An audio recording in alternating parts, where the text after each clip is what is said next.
السلام عليكم ورحمة الله وبركاته. كبجمتوتا هردفتوتا ميديا بركة سجنتا محاضرة كفسيس عالمة قدنا الجمة أنا شبي سمبو مقالة سمبو تققف ميدام حالا كان قلني هوا سبلا عالمة كان سيمتي قرى مقالة سمبو تفرتي قلجرا هنگات أمورا سجنتا كينياتين داوات راجتون أفرا كينيا. الحمد لله يا ربي يا رحمن موت وني كفتار ديف سما نتاسف زي اللهم تسلام إرك نرجع جوتو بين كيما شكر ربي رجنا قلقلا كنما نوبالا سرامن كران ساك جيلا نسردان ملقسي كران كيت جالا الصلاة والسلام على بالقاسم رحمتك تبوسي كان كم نرما أهل راسا بوتا تابعوا تندما هند الرجرات أهل دين إسلام مؤمن توتا كينو غرغار يا رحمن برلو دابدو كان كمانا كما يا ربي مرغسي فياتا كريما انجر إسلام ما نوتنج يا الله نسردان ملغسي كرانك تجالا الحمد لله سيبان غلطا نمناتي كجيرتي تكايون جلتا كنويتا سفتي فلانتو أمتا محمد جلا أمتا نبي چگاري ارگما رحمتا نمسان فانا بوه وامل كيسي گفتن نملسان اردو في بريتي نادتا أمتا ساني تو ربي في غلطا نمني ربي تمني هندسان جلتا إسام مررفتا لبو في جالا نسردان ملكسي كرانجي تجالا قرآن ربي تياسان أساجالو قرآن بيتي قرآن غيري لاي تكاين كو فما جنة قلتياني عمري بلچا كينيا كان صبو شمدي كان ربي نفاديرس لفتس كينيا بيس كينيا دينينس كينيا تقول عملو كيسان عبتي خيري وجتا جرا خيري نياد هند رب حبوتو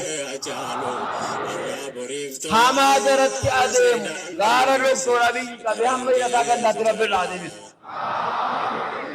أمامتان مرجع قرأته والبينة والبنة وجن تركان فتاجرا غفو ولا كأن رب كائن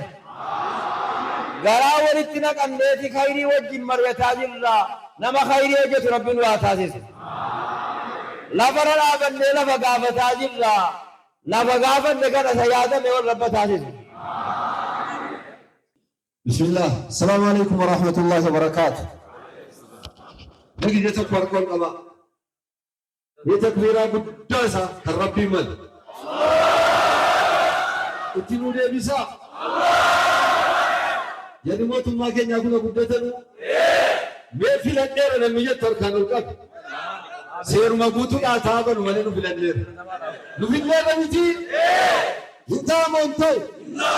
بلينو فدني لفنو كنني علماء القبسيسني مجلسا كنو نابني والقبي مياركك ربي مين لما انجرحنا بيا كدم لجدني كاني ربي جيدو اتو دين ربي كدم لجدني قد باني ربي جيدو اتو تنفا جراتي ربي جربنا نابت يا دكتور كينيا جمري هم إسا غندك إسات هم هدكات أما غري تور رجرو ميول كبير كي ربي جرا وجن هدابت بچا جرا نودينيا كدمنو إني غندا جرو إني جيغا كيسا جرو دينيا كدمنو أكدمو نمجد دينين كي واجرا غندا بربادا برغنا غنا مندرا كيسا واجرا بكا غندي واجرا كبوت مجلس كي واجرا كباچو كبو كبو نمجد تركانو كبو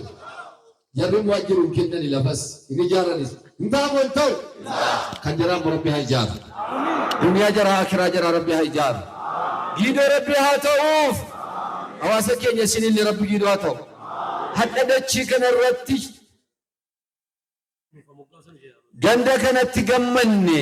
بكا كانت تجمعني هم ما تجمع شو تجرا وممتني أو تاجرتو كنا إنن كنا جرتني ميول قبضنا إسني في مربيها كنو ani danuun jedhu mee jararraa dhaga'uun barbaada. Assalamu alaikum warahmatullahi wabarakatuh. Dirqama qabna waan ta'eef kanaaf ani carraa akkasii argadhee beektota keenya abbootii keenya faaya dachee keenyaa gidduu dhaabbadhee gaafa akka kanaa gaafatamuudhaaf gammachuun natti dhagahame suma gumaa ibsachuu danda'u jechuudha. Ulamaa bira dhaabbachuun namaaf osoo hin taane ofiif akka ta'e jirumarraa baranne waan ta'eef diinii kabajuudha ulamaa kabajuun rabbii kabajuudha ulamaa kabajuu jechuudha akka nuun jedhame waan ta'eedhaaf ulamaawota keenya isin warra keessummaa keenya nuuf fidas isin kabajna isin jaalanna isaan akka keessummaatti lafa kana nuuf misoomsuuf misooma diinii nuuf bal'isuuf dhaloota keenya dhaloota beekumsaan gahoome nu taasisuudhaaf nu argamanis isin wajjin simachuu jalqabas waadaa gallee turre ammas dhaabbannee hanga dhumaatti hanga lubbuu keenya aanaa kana jirtu bakka jirtu dhaabbannee gidduu isaan wajjin dhaabbannee isaan simannee wajjin jiraachuudhaaf gidduu sana dhaabbannee waadaa galuu barbaadna jechuudha. Itti aansuudhaan waan lafaa wal qabatu gaafatamuus qabna waan ta'eef jechuudha callisnee siluma lammiin Itoophiyaa kamiyyuu bakka jirrutti hoggansi bakka jirrutti nama jiraataatiif haala jireenyaa mijeessuudha waan ta'eef hojiinsaa inni kun immoo isa nu deeggaruuf dhufe isa biyya faayuu dhufe isa nageenya faarsuu dhufe isa misooma faarsuu dhufe isa diinii lafa qabsiisuu dhufeetiyyuu gidduu keenyatti argama waan ta'eedhaaf waan kana akka aanaatti kabajamoo bulchaan keenya isaa dhufanu isa kana amaanaa guddaa kan keessan qabannee akka waajjira bulchiinsaattis akka carraa ta'e itti gaafatamaa waajjira bulchiinsaa ta'anii murteen lafaas qaama waajjira lafaarraa dhufuufis xalayaan nu bira dhufaa jarri gandaas lafa gandaa lafa akka gandaattis lafa mootummaa qaala mootummaatiin dhaamee jiru hunda adda baasanii irratti mari'atanii waan itti murteeffate itti waliigalan nuuf qaqqabsiisu nuusis kabajamoo bulchaa qaqqabsiifnee mana baree bulchiinsa aanaatiif dhiyeessinee waan murtaa'uu qabu murteessinee waan ulamaa keenyaaf ta'a jedhu waan ulamaa fakkaatu bira qabsuudhaafis waan tokko waan dudduuba deebisuun qabu waan ta'eedhaaf sodaa tokkollee shakkii tokkollee waadaa afaanii miti waan jiru hunda waliin qoodannee isaanii wajjin jiraachuudhaaf waadaa galla waan ta'eef dubbii kan dhiyeessuu caalaa carraa kana gadhee gidduu keenyatti yaada kana kennuu kootiif baay'ee itti gammadee waan ta'eef ulfaadhaa galatoomaa jechuun barbaada jechuudha. Ani Nabsoo Fallaqaan jedhama bulchaa gandaa Turuu Gafareeti. Adda magaalaa Sombootiif ganda keenyaaf aanaa keenyaaf guyyaa addaati. Ulamaawwanni keenya beektonni keenya dhaloota nuu qaranii beekumsa ganda keenya aanaa keenya biyya keenyatti babal'isuudhaaf adda gandi keenya abbaa carraati. Dargaggoon keenya abbaa carraati. Hojii guddaatu nu eeggata. Adda aanaan Shabee Somboos ta'e gandi Turuu Gafaree guutuu taateetti. Miti misoomaanis nageenyaanis diiniidhaanis guutuu taaneerra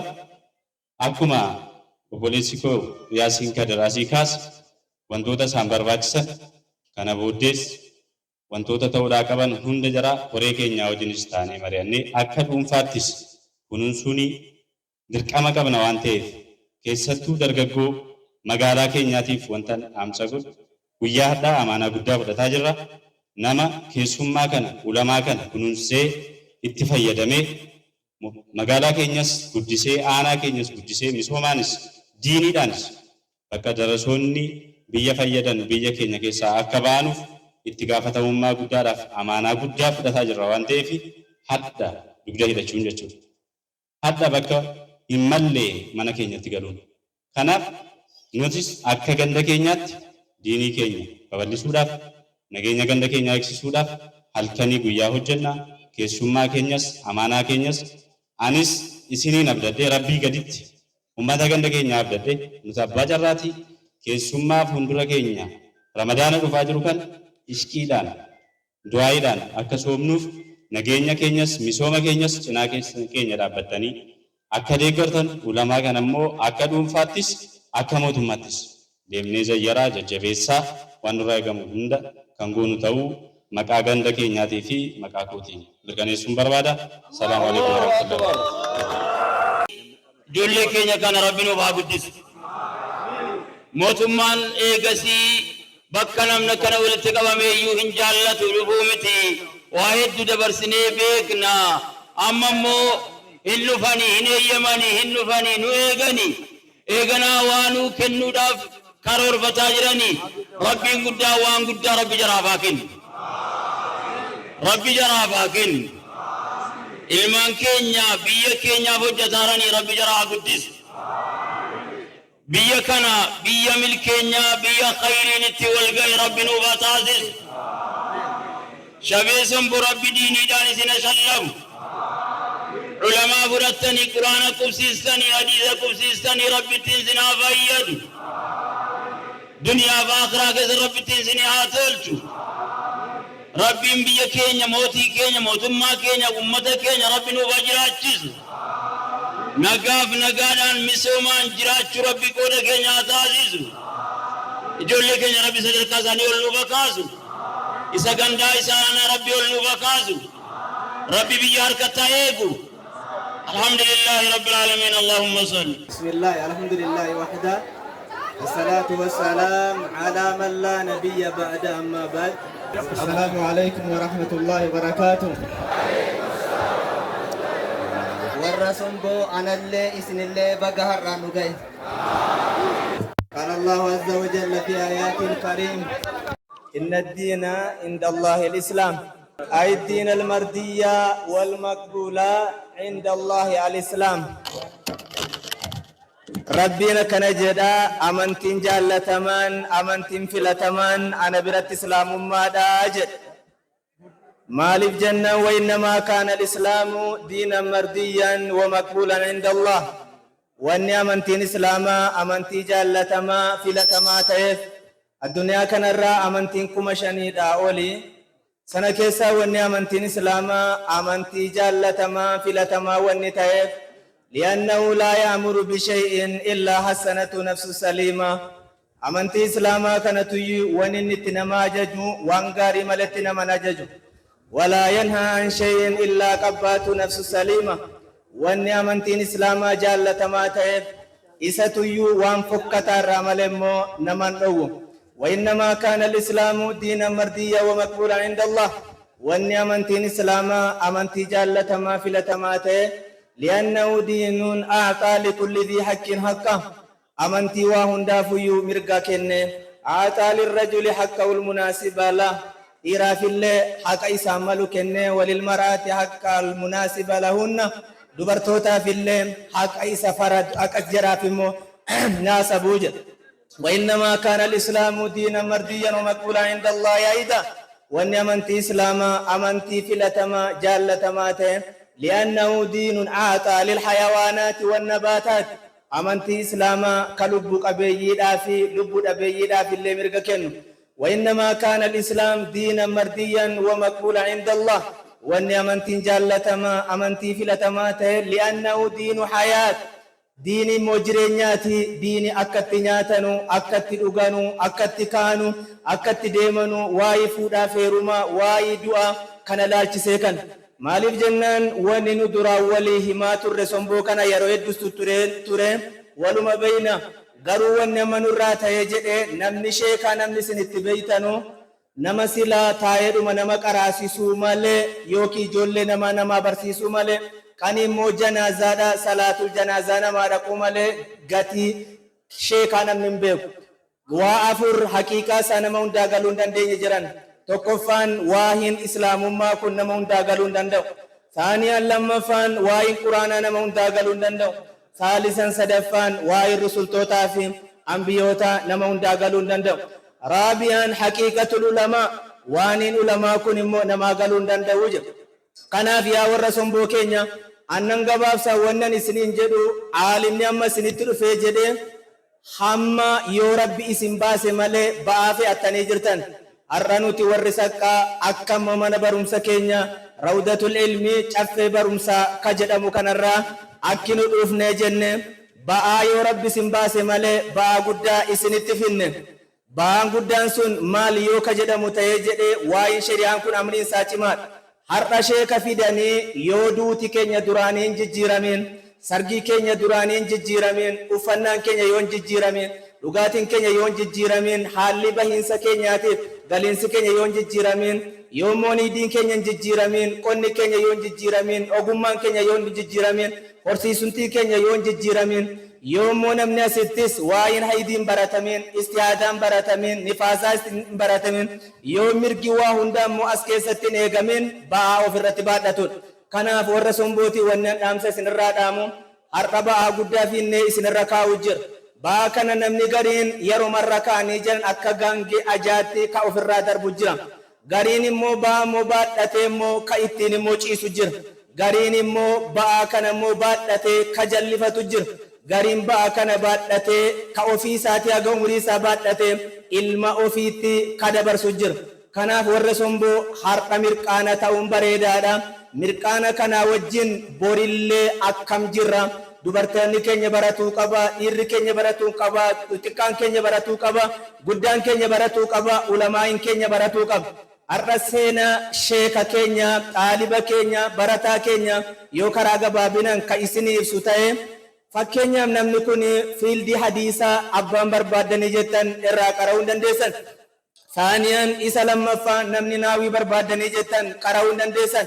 Saalisan inni sarfii qara'uu barbaaddan qara'uu hin dandeessan. Ka balaagaa qara'uu, ka usuulaa qara'uu, ka musxalaa qara'uu wa ilaa akhirihi fanni fiqii irraa barbaachises qara'uu hin dandeessan. Anarra yoo nadha ka'e sobee irra kaa'ee jedhe amaama rabbiitti nan gaafatama. Waan ammataa kiyya taazzabee wajjin ture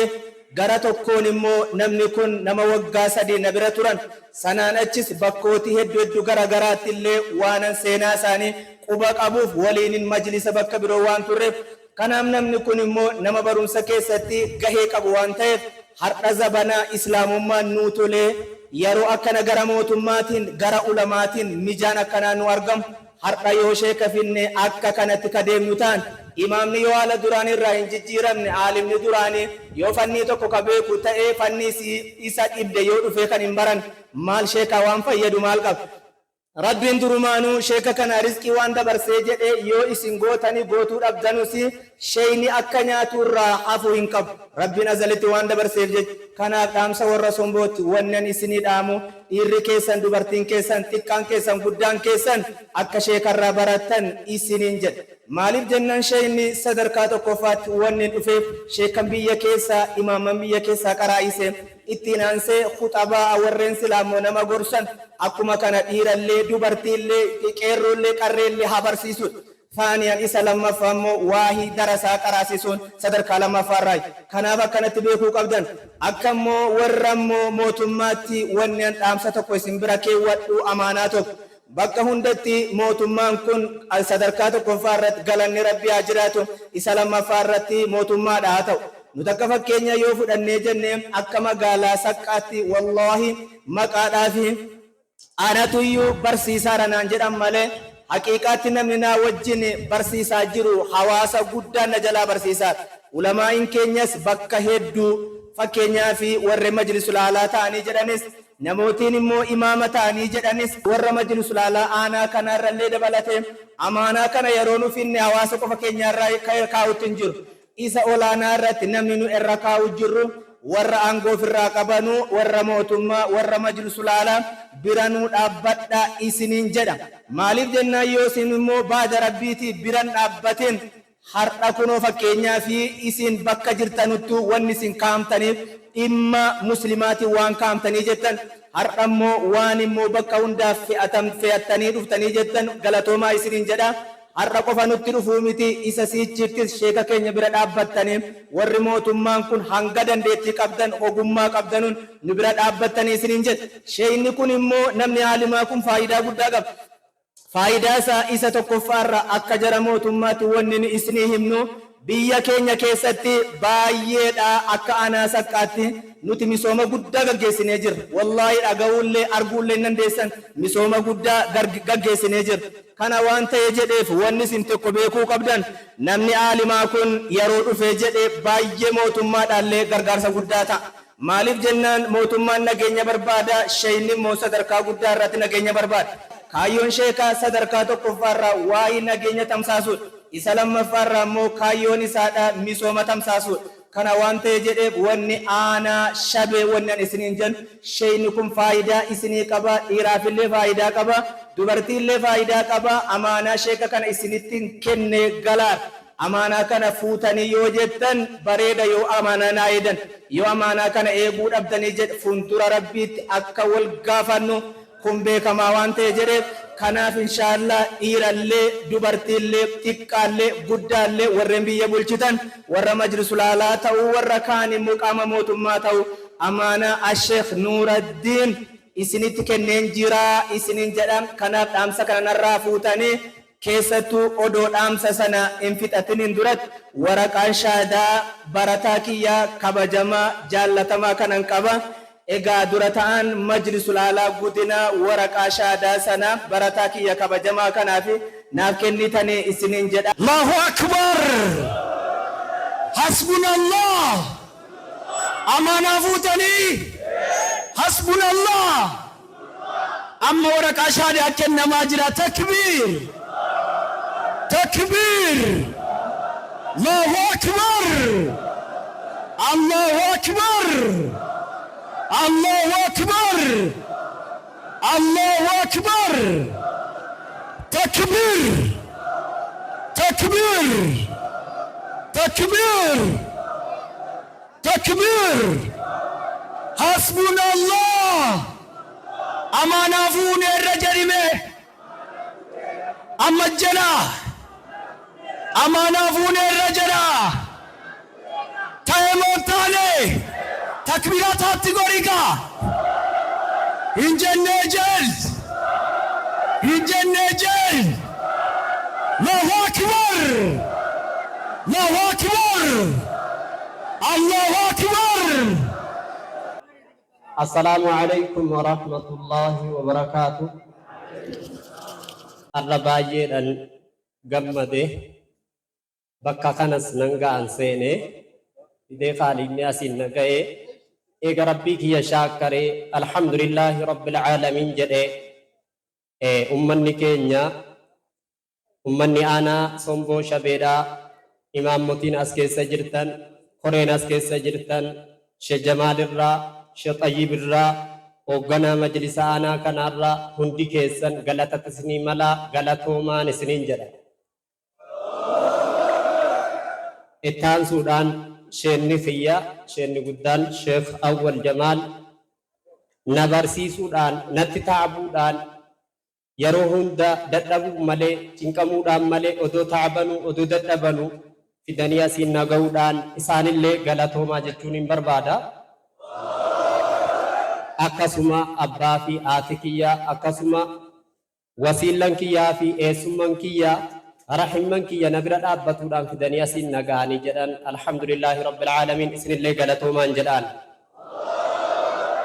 Kanattaan suudhaan waa guddaallee dubbatuun barbaadu wannan amaanaa isin bira kaayadhu arraa ka fidanii as naqaanii jedhan ani barsiisuudha isin narraa baratu carruma tokkitti gala. Ani barsiisuudha waan rabbiin na barsiise isin immoo narraa baratu qeerroon narraa baratu qarreen narraa baratu manguddoonni an dadhabe oduun jedhin narraa baratu inshaallah yoo kana taatee jettee anis isin keessatti gassabatee gattaa'ee jedha inshaallah kana yoon immoo hin tahini egaa akkuma ta'e sani jechuudha. Kanaaf inshaallah darasaa kiyya fudhatuudhaan narraa baratuudhaan دين برتو النبرة أبتو دنيا واتكلي ربك يتركا قبا وما من دابة إلا على الله رزقها ننجر أجر خالد نتمنى جرى رزقك يا خالق تركا قبا واني نيات واني نبو خالق تركا قبا كان صدا تكلين قب أمو إسن نرى برتو إفتني قباتنا إفتني يوجد يعني كي يقدان صدان كي يقدان إساسنا إن شاء الله أكما شيني أمانا سنتكنني سنيو ولرا برن وجتيني الحمد لله رب العالمين جنة يوكان مو وانسنين جدو أمن قبو والسلام عليكم ورحمة الله وبركاته. الراكرانا اتم بالله نتكبيرا سنبوكو جرتو مكان كيسان كاليسا هبو جرمو دبلمي سنبو هبو جرمي دبلي جيل جتة تكبيرات تقولك أبو يجوفرات يتاقلس سنبو أبو مو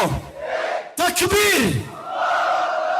معجزان قرآن واهما منمو ربين وفيفتي سيسلا وانتي فمو